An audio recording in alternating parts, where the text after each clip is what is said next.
सभी विद्यार्थियों को मेरा नमस्कार। आज के वीडियो में हम एक बार फिर बात करेंगे एसएसटी की क्विज़ के बारे में और आज हम इसकी दूसरी क्विज़ हल करने वाले हैं। सभी वीडियो में जो एसएसटी के मैंने बनाए हैं उसमें आपको 30-30 प्रश्न मिलेंगे जो एनएमएमएस परीक्षा के लिए आपके लिए बहुत इंपॉर्टेंट सिद्ध होंगे। एनएमएमएस की परीक्षा निर्धारित समय पर ही होगी, तो सभी विद्यार्थी अच्छी तरह से तैयारी करें।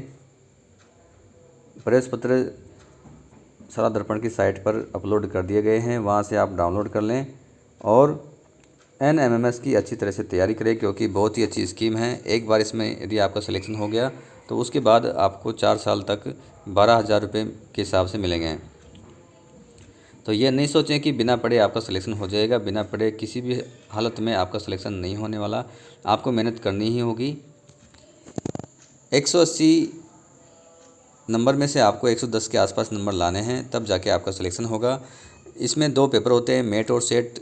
पहले पेपर जो होता है मेंटल एबिलिटी वाला, उसमें मेंटल एबिलिटी से संबंधित 90 प्रश्न पूछे जाते हैं। दूसरे पेपर में सामाजिक विज्ञान और गणित के कुल मिला के 90 प्रश्न आते हैं, जिसमें सामाजिक के 35, विज्ञान के 35 और गणित के 20 प्रश्न पूछे जाते हैं। तो चलिए क्विज़ की शुरुआत करते हैं। इस प्रकार से आपको क्विज़ मिलेगी। आपको नाम लिखना है, मोबाइल नंबर लिखने हैं और नेक्स्ट पे क्लिक करना है। तो यहाँ पर आपको सेकंड पार्ट में यहाँ पे क्वेश्चन मिलेंगे। यदि आपने अभी तक मेरा चैनल सब्सक्राइब नहीं किया है तो इसको आप ज़रूर सब्सक्राइब कर लें, क्योंकि इसी प्रकार के वीडियो मैं आपके लिए लाता रहूँगा और जितने अधिक सब्सक्राइबर बढ़ेंगे उतनी अच्छी क्विज़ आपको मिलेगी। तो देखते हैं पहला प्रश्न इसका। आदिवासी समाज द्वारा प्रयोग किया गया दीकू शब्द किनके लिए प्रयोग किया जाता था? तो ये था बाहरी लोगों के लिए। जो आदिवासी लोग थे वो बाहरी लोगों को दीकू कह के बुलाते थे, तो यहाँ पे बाहरी लोगों के लिए सही है। शांति निकेतन की स्थापना किसने की थी? तो ये थे रविंद्रनाथ टैगोर, जिन्होंने जन गण मन अधिनायक की भी रचना की थी और 1901 में इन्होंने शांति निकेतन की स्थापना की थी। संथाल हुल विद्रोह का नेतृत्व किसने किया था? तो ये किया था सिद्धो और कानू ने। किस रंग का झंडा बिरसा राज्य का प्रतीक था? तो वो था सफ़ेद रंग का झंडा। भारत की पहली सूती कपड़ा मिल 1854 में किस जगह स्थापित हुई थी? तो वो हुई थी बम्बई में। सूरत बंदरगाह भारत के किस तट पर है? तो यह है पश्चिमी तट पर।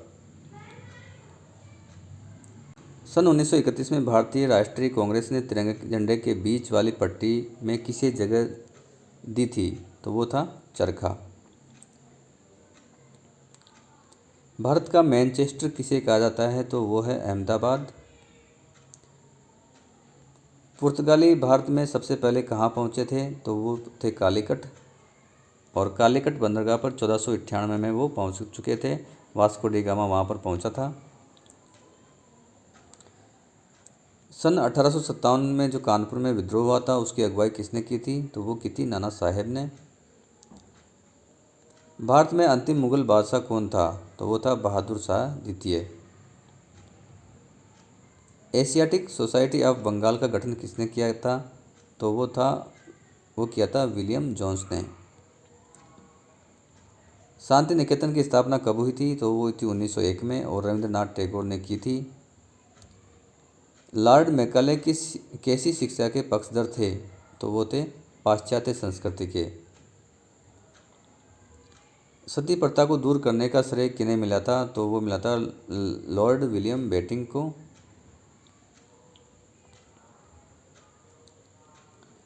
भारत के पहले गवर्नर जनरल कौन थे? तो वो थे वारेन हेस्टिंग्स। अंतिम थे लॉर्ड माउंटबेटन। भारत के अंतिम वायसराय कौन थे? तो वो थे लॉर्ड माउंटबेटन। सत्यशोधक समाज की स्थापना किसने की थी? तो वो की थी ज्योतिराव फुले ने। ज्योतिराव फुले ने किस प्रसिद्ध ग्रंथ की रचना की थी? तो वो की थी गुलामगिरी की। ब्रह्म समाज के संस्थापक कौन थे? तो वो थे राजा राम मोहन राय। प्यारे विद्यार्थियों, यदि आपने मेरा चैनल सब्सक्राइब नहीं किया है तो इसको ज़रूर सब्सक्राइब कर लें, क्योंकि ऐसे ही वीडियो मैं आपके लिए लाता रहता हूँ। अगला प्रश्न देखते हैं, प्रथम विश्व धर्म सम्मेलन कहाँ हुआ था? तो कब हुआ था? तो ये हुआ था 1893 ईस्वी में। दक्षिण में जाति सुधार आंदोलन के नायक कौन थे? तो वो थे E.V. Ramaswamy. East India company कहाँ की व्यापारिक कंपनी थी, किस देश की थी? तो वो थी इंग्लैंड की। अंग्रेज़ों को बंगाल में सीमित व्यापार क्षेत्र में व्यापार की इजाज़त किसने दी थी? तो वो दी थी शाहजहां ने। टीपू सुल्तान और लॉर्ड कॉर्नवालिस के बीच कौन सी संधि हुई थी? तो वो थी श्रीरंगपट्टनम की संधि।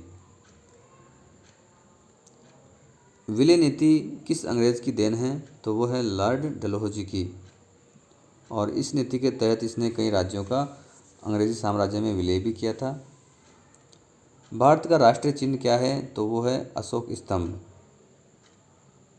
तो यहाँ पे टिक करेंगे, आगे बढ़ेंगे। समानता के सिद्धांत के आधार पर किसको दंडनीय अपराध घोषित किया गया है? तो वो है, इसको दंडनीय अपराध घोषित किया गया था, छुआछूत को। तो ये सही आंसर है। राष्ट्रपति का कार्यकाल होता है तो होता है 5 वर्षों का, ये सही आंसर है। सभी प्रश्नों को करने के बाद सबमिट पे क्लिक करना है और यहाँ से आप अपना स्कोर देख सकते हैं। प्यारे विद्यार्थियों, यदि आपने चैनल सब्सक्राइब नहीं किया है तो इसको ज़रूर सब्सक्राइब करें, क्योंकि इसी प्रकार के वीडियो मैं आपके लिए लाता रहता हूं और ये वीडियो आपके लिए बहुत ही इम्पोर्टेंट सिद्ध होगा। NMMS बहुत ही अच्छी स्कीम है। एक बार आपका इसमें सिलेक्शन हो जाए उसके बाद आपको 12,000 रुपये प्रति वर्ष की दर से यहाँ पर 4 साल तक मिलेंगे, 9वीं 10वीं 11वीं और 12वीं के लिए। देखिए विद्यार्थियों, यहाँ पे 9 में पूरे 29 में से 29% सही है, 1% शायद कहीं टाइप करने में रह गया। 29% ही इसमें आपको मिलेंगे। यहाँ पे जो ग्रीन रंग के प्रश्न हैं वो आपके सही हैं और यदि कोई प्रश्न गलत होगा तो वो रेड कलर से आएगा। तो इन प्रश्नों को आप याद करें, अपनी कॉपी में उतारें और मुझे पूरा पता है कि ये प्रश्न आपके NMMS की परीक्षा में बहुत ही काम आएंगे। प्यारे विद्यार्थियों, आपको अच्छी तरह से तैयारी करनी है, क्योंकि इसमें चयन का आपको केवल एक ही मौका मिलता है, बार बार इसमें मौके नहीं मिलेंगे। केवल 8वीं क्लास के विद्यार्थी ही इसका फॉर्म भर सकते हैं, लेकिन इसका लाभ आपको 4 साल तक मिलेगा। एक बार आपका सिलेक्शन हो जाए 4 साल तक आपको इसका लाभ मिलेगा। तो अच्छी स्कीम है, आपको इसकी अच्छी तैयारी करनी चाहिए, बार बार आपको मौका नहीं मिलेगा। 2 प्रकार के इसमें पेपर होते हैं, मेट और सेट। मेट में मेंटल एबिलिटी से संबंधित प्रश्न पूछे जाते हैं, जबकि सेट में आपको सामाजिक विज्ञान और गणित के प्रश्न मिलेंगे। तो बहुत ही अच्छी स्कीम है। अगले वीडियो में मैं आपको NMMS की जो आंसर शीट आती है वो किस प्रकार से भरनी है, OMR शीट को किस प्रकार से भरना है, ये भी बताने वाला हूँ। तब तक के लिए नमस्कार, धन्यवाद।